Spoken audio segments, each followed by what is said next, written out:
So 2020 through 2023, I'm sure 2024 will work as well, C8 Corvette. This is the easiest way to fill the DCT or the dual clutch transmission. You have to pull the trunk liner, then you have to pull the trunk panel that goes here, and then remove the airbox that goes here. There's 4 mounts for the airbox. There's one on this side right here, and then there's 2 that you access from the engine bay. There's various plugs. There's O2 sensor harnesses and such, and these little plastic plugs on this wiring harness. You're gonna have to remove those. You'll have to remove the transmission breather, that's what this guy is, from the airbox itself.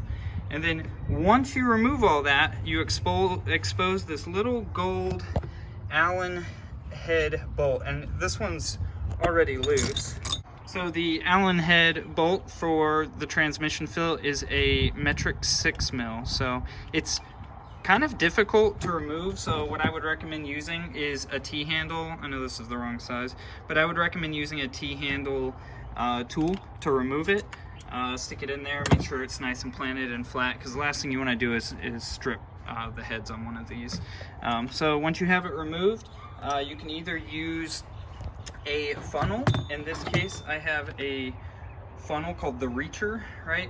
You can either use that, as long as it fits in there, you're not going to make a huge mess, or you can use one of the little hand pumps. So we have the actual transmission fluid that GM recommends. The part number is right there on it, 194-18016. So I was able to order that online, pretty cheap.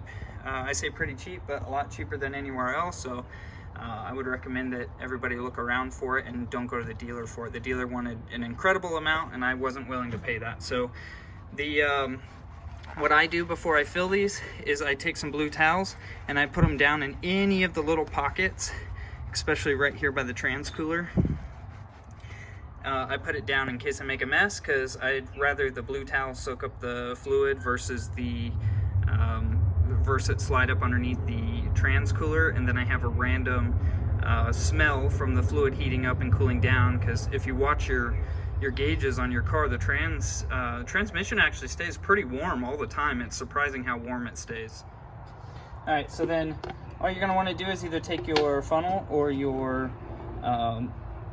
pump and go ahead and fill it up.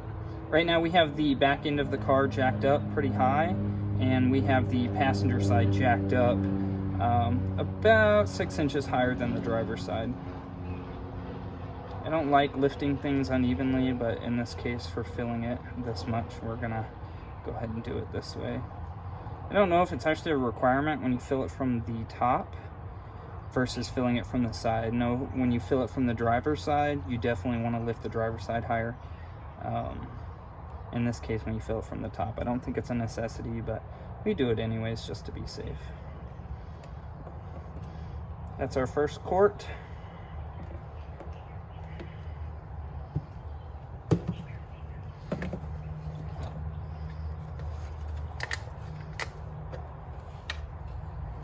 And if you've never smelled this stuff smells disgusting. It's one of the worst smelling gear oils, trans fluids I've ever smelled.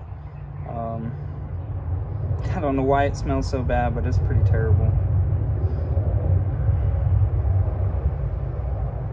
The reason I'm pouring it slow is in case it fills up and starts leaking out the bottom of the funnel where it meets the top of the transmission.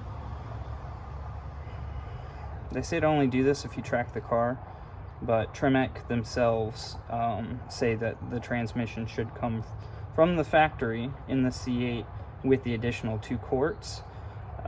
There has been speculation that the reason it doesn't have the 2 quarts is for gas mileage, for the EPA estimated gas mileage when they actually test the vehicle, and it has to come the way it was tested from the factory. So in this case, that kind of sucks for us as a end user, but it's easy enough to just add 2 extra quarts.